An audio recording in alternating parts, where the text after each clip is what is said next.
Welcome to my new blog. ಯಾರ್ಯಾರೆಲ್ಲ ನನ್ನ video ನೋಡ್ತಿದ್ದೀರೋ ಫಾಲೋ ಮಾಡಿ, ಸಪೋರ್ಟ್ ಮಾಡಿ, ಆಗಲೇ ಸಬ್ಸ್ಕ್ರೈಬ್ ಮಾಡ್ಕೊಳ್ಳಿ. ಯೂಟ್ಯೂಬಲ್ಲಿ ನೋಡ್ತಾ ಇದ್ದರೆ, ಇನ್ಸ್ಟಾಗ್ರಾಮಲ್ಲಿ ನೋಡ್ತಾ ಇದ್ದರೆ ಫಾಲೋ ಮಾಡಿ, ಶೇರ್ ಮಾಡಿ.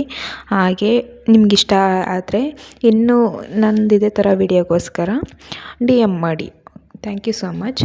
ಅಂದರೆ ನಾನು ಇವತ್ತು 5:30ಗೆಲ್ಲ 5 o'clockಗೆಲ್ಲ ಮನೆ ಬಿಟ್ಟೆ. 5:30ಗೆಲ್ಲ ನನಗೆ ಟ್ರೈನ್ ಇತ್ತು. ಸೊ ಹೋಗಬೇಕಂತ ಹೊರಟೆ. ಸೊ ಆಗಲೇ ಇಲ್ಲ, ನಾನು ಎದ್ದಿದ್ದೆ 3 o'clock. ಬಟ್ ಮನೇಲೆಲ್ಲ ಕೆಲಸ ಮುಗಿಸ್ಕೊಂಡು ಹೊರಟಿದ್ದೆ. ನನ್ನ ಮಗನ್ನ ಕೂಡ ನಮ್ಮ ಅಮ್ಮನ ಜೊತೆಲಿ ಕಳಿಸ್ಬಿಟ್ಟಿದ್ದೆ. ನಮ್ಮ ಹಸ್ಬೆಂಡ್ ಇರಲಿಲ್ಲ. ಸೊ ನಮ್ಮ ಮನೇಲಿ 49 ದಿನದ ಪೂಜೆ ಇತ್ತು ಅಮ್ಮರ ಮನೇಲಿ, ಅದಕ್ಕೋಸ್ಕರನೇ ಹೊರಟಿದ್ದೆ. ಆಮೇಲೆ ಹೋಗಿ ಸ್ನಾನ ಮಾಡಿಕೊಂಡು ಬೇಗ ಬೇಗ ರೆಡಿ ಆಗೋಣ ಅಂತ ಹೊರಟೆ. ಬಟ್ ಆದರೆ 5 o'clock ಆಗಿತ್ತು ಮನೆ ಬಿಟ್ಟಾಗ. ನಾನು ಮೆಜೆಸ್ಟಿಕ್ಕಿಗೆ ಹೋದೆ. 6 ಆಗೋಗಿತ್ತು. ಸೊ ಏನು ಮಾಡೋದಂತ ಗೊತ್ತಾಗಿಲ್ಲ. ಅದಾದಮೇಲೆ ಟ್ರೈನು ಮಿಸ್ ಆಗೋಯಿತು ಜಸ್ಟ್ 2 ಮಿನಿಟ್ಸಲ್ಲಿ. ಅದಾದಮೇಲೆ ಏನು ಮಾಡೋದಕ್ಕಾಗಿಲ್ಲ. ಅದಾದಮೇಲೆ ನಾನು ಸ್ಟ್ರೈಟಾಗಿ ಬಸ್ಸಲ್ಲೇ ಹೋಗೋಣ ಅಂತ ಹೇಳಿಬಿಟ್ಟು ಬಸ್ಸಿಗಂತೆ ಹೊರಟೆ. ಸೊ ಎಷ್ಟು ಸ್ಪೀಡಾಗಿ ಹೊರಟೆ ಅಂದರೆ ಫುಲ್ಲು ಶಾಕೆ ಆಗಿಬಿಡ್ಬೇಕು, ಅಷ್ಟೊಂದು ಸ್ಪೀಡಲ್ಲಿ. ಯಾಕಂದರೆ ಆಗಲೇ 8 ಗಂಟೆಗೆಲ್ಲ ಪೂಜೆ ಇಟ್ಕೊಂಡ್ಬಿಟ್ಟಿದ್ರು ಮನೇಲಿ. ನಮ್ಮ ಮನೇಲೆಲ್ಲ ಬೇಗ ಬಂದುಬಿಡು ಅಂತಂತಿದ್ರು. ಫೋನ್ ಮೇಲೆ ಫೋನು. ನಮ್ಮ ಮಾವ ಅಂತೂ ಬರಬೇಕಾದ್ರೆ ಬೇಗ ಬಂದುಬಿಡಮ್ಮ ಅಂತಾಯಿದ್ರು, ನಮ್ಮ ಅಮ್ಮನ ತಮ್ಮ. ಸೊ ನನಗಂತೂ ಎಕ್ಸೈಟ್ಮೆಂಟ್ ಜಾಸ್ತಿ ಆಗಿತ್ತು. ಎಲ್ಲ ಎಲ್ಲ ಬಂದಿರ್ತಾರೆ ಅಂತ. ಅಲ್ಲಿಗೆ ಹೋದ್ಮೇಲೆ ಗೊತ್ತಾಗಿದ್ದು ಎಷ್ಟು ಖುಷಿಯಿಂದ ಹೋದ್ರೂ ಅಲ್ಲಿ ಹೋದರೆ ಇದೇ ಥರ ಆಗುತ್ತೆ ಅಂತ. ಆಮೇಲೆ ನನಗೂ ಸ್ವಲ್ಪ ಹುಷಾರಿರಲಿಲ್ಲ. ಹೆಡ್ಏಕ್ ಕೂಡ ಜಾಸ್ತಿ ಆಗ್ತಾನೇ ಬರ್ತಾಯಿತ್ತು. ಗಂಟಲು ಪ್ರಾಬ್ಲಮ್ಮು, ಪೈನು ಎಲ್ಲ ಇರೋದರಿಂದ ವಾಯ್ಸ್ ಎಲ್ಲ ಚೇಂಜ್ ಆಗ್ತಾನೇ ಹೋಗ್ತಾಯಿದೆ. ಏನಕ್ಕಂತ ಗೊತ್ತಾಗ್ತಾ ಇಲ್ಲ. ಸ್ಟ್ರೆಸ್ಸು ಕೂಡ ಜಾಸ್ತಿ ಆಗ್ತಿದೆ. ಏನು ಮಾಡೋದಕ್ಕಾಗಲ್ಲ, ಎಲ್ಲ ನಮ್ಮ ಹಣೆಬರ ಅಂತ ಹೇಳ್ಬೋದು. ಯಾರೇ ಮದುವೆ ಆಗಿರೋ ವ್ಯಕ್ತಿಗಳಿಗೂ ಆಗಲಿ, ಬಟ್ ಗಂಡ ಸಪೋರ್ಟ್ ಇರಬೇಕು. ಇಲ್ಲಾಂತಂದರೆ ತವ್ರ ಮನೆಯವ್ರ ಸಪೋರ್ಟ್ ಇರಬೇಕು. ಇಲ್ಲಾಂತಂದರೆ ಅತ್ತೆ ಮಾವರು ಒಳ್ಳೆಯವರಾಗಿದೆ. ಯಾವುದೂ ಇಲ್ಲ ಅಂತಂದರೆ ಇದೇ ಥರ ಕಷ್ಟ ಬರ್ತಾನೇ ಇರುತ್ತೆ. ನಿಜ ಅಲ್ವಾ ಫ್ರೆಂಡ್ಸ್? ಹಾಗೆ ನಾನು ಹೊರಟೆ. ನಾನು ಮಗುನೆಲ್ಲ ಬಿಟ್ಟು ಬಂದಿದ್ದೆ. ಬಟ್ ಅಷ್ಟಕ್ಕಷ್ಟೇ ನಾನು ಅಷ್ಟೊಂದು ರೆಡಿ ಆಗೋಕ್ಕೆ ಹೋಗಿಲ್ಲ. ಬೇಗ ಒಂದು ಟಾಪು ಇದು ಹಾಕ್ಕೊಂಡು ಸುಮ್ಮನೆ ಹೊರಟೋ ಟೈಮಲ್ಲಿ ಅಲ್ಲೇ ಹಾಕ್ಬಿಟ್ಟಿದ್ನಲ್ಲ, ಅವೆಲ್ಲ ಎತ್ತಿಕ್ಬಿಟ್ಟು ಮತ್ತೆ ನಾನು ನೇಲ್ ಸ್ಟಿಕ್ಕರ್ ಇಲ್ದಲೆ ಎಲ್ಲಿಗೂ ಹೋಗಲ್ಲ. ಹೇಳ್ಬೇಕಂದ್ರೆ ನಾನು ಡ್ಯೂಟಿಗೆ ಕೂಡ ಸ್ಟಿಕ್ಕರ್ ಹಾಕ್ಕೊಂಡೇ ಹೋಗ್ತೀನಿ. ಎಷ್ಟೊಂದು ಸಲ ಕುಂಕುಮ ಇಟ್ಟಿಲ್ಲ ಅಂದರೂ ಪರವಾಗಿಲ್ಲ, ಅಟ್ಲೀಸ್ಟ್ ಚಿಕ್ಕದೊಂದು ಸ್ಟಿಕ್ಕರ್ ಇಟ್ಟರೆ ನಾವು ಮದುವೆ ಆಗಿರೋರಿಗೆ ಏನೋ ಒಂಥರ ಖುಷಿ ಅನಿಸುತ್ತೆ.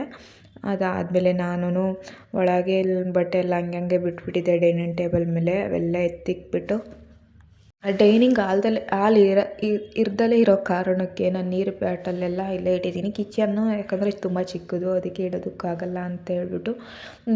ನಿಮಗೆ ಗೊತ್ತಿರ್ಬೋದು ಬಾಡಿಗೆ ಮನೆಗಳಲ್ಲಿ ಎಷ್ಟೊಂದು ಪ್ರಾಬ್ಲಮ್ ಆಗುತ್ತೆ ಅಂತ.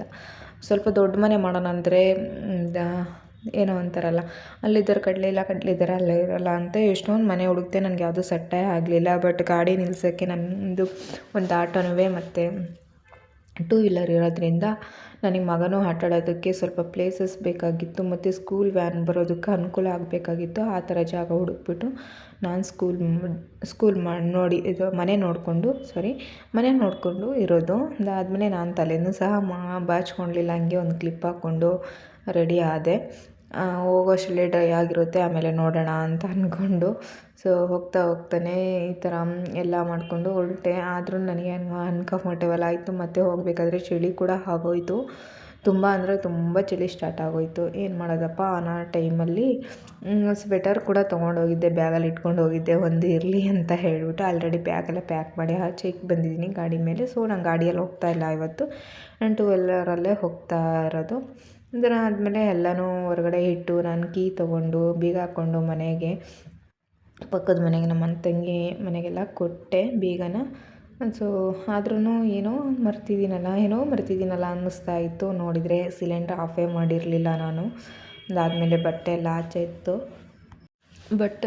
ಬಟ್ಟೆನೆಲ್ಲ ಒಳಗಾಕ್ಬಿಟ್ಟು ನಾನು ಹೊರಟಿದ್ದು ಇವಾಗ ರ್ಯಾಪಿಡೋ ಮಾಡಿದ್ದೆ. ಇವಾಗೆಲ್ಲ ಬೈಕ್ ಸ್ಟಾಪ್ ಮಾಡಿದ್ದಾರೆ, ಆದ್ದರಿಂದ ನಾನು ಆಟೋದಲ್ಲೇ ಹೊರಟೆ. ಆಟೋದಲ್ಲಿ 460 ಏನೋ ತೊಗೊಂಡ್ರು. ನನಗೆ ಹೀಲ್ಡೆಲ್ಲ ಹಾಕ್ಕೊಂಡೋದ್ರೆ ಕಾಲು ಸ್ಟಾರ್ಟ್ ಆಗ್ತಾಯಿದೆ ಇವಾಗ. ಅದಕ್ಕೇ ಬರ್ಡಲ್ಲಿ ತೊಗೊಂಡಿದ್ದು. ಹೀಲ್ಸ್ ಎಲ್ಲ ಕಬೋರ್ಡಲ್ಲಿ ಇಟ್ಬಿಟ್ಟಿದ್ದೀನಿ. ಇವಾಗ ಹೊರಟಿದ್ದು ನಾನು ಊರಿಗೆ. ಸೊ ಹೊರಟೆ ಅಂದರೆ ಸುಮಾರು ನಾನು ಮೆಜೆಸ್ಟಿಕ್ಕು ಹತ್ತಿದಾಗ ಇದು ವಿಡಿಯೋ ಮಾಡಿದ್ದು. ಅದಾದಮೇಲೆ ಸ್ವಲ್ಪ ಮುಂದೆ ಹೋಗ್ತಾ ಹೋಗ್ತಾ ಇದು ತುಮಕೂರು ರೋಡಲ್ಲಿ ಈ ಪ್ಲೇಸ್ ಸಿಗುತ್ತೆ. ನಿಮ್ಗೆ ಯಾರಾದರೂ ಗೊತ್ತಿದ್ದರೆ ಕಮೆಂಟ್ ಮಾಡ್ಬೋದು ಯಾವ ಊರು ಏನು ಅಂತ.